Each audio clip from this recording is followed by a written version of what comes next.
The project name is Sustainable City Model. In this project, we are demonstrating how a future sustainable city should be.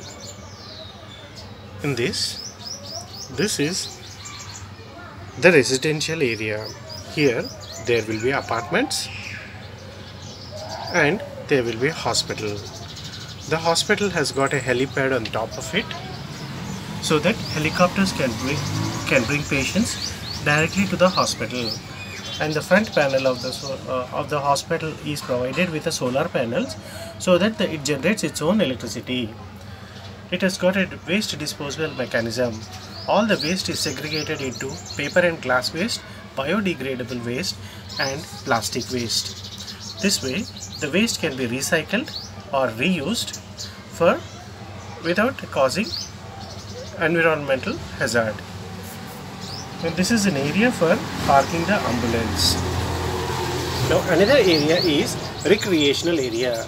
This is an area where people spend time to relax, and this is a park where all the park equipment they generate electricity. For example, this is an energy harvesting park.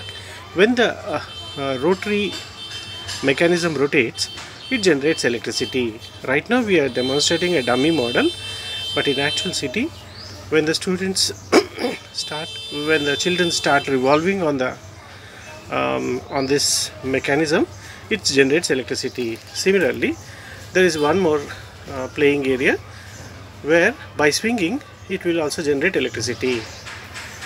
These are the street lights. Okay, these are the street lights, and this is an area where the cars will come on top of it and get charged without actually being connected with wires. This is a wireless charging terminal for vehicles, phones, etc. And another area is the agriculture hub. In future, all the agriculture activity will take place inside.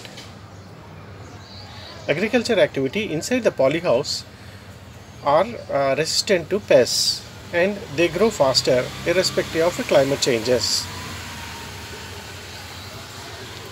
Another area is energy generating. The power generating area, where you have solar panels, you have got a biogas, then you have a windmill. It generates the electricity for the entire city. This is how a sustainable city should look like in the future. All the vehicles plying on the road are of battery charged. These are electric vehicles, so that there is no pollution. The windmill can be rotated by connecting a battery. When battery is connected to the windmill starts rotating, giving a real windmill rotating experience.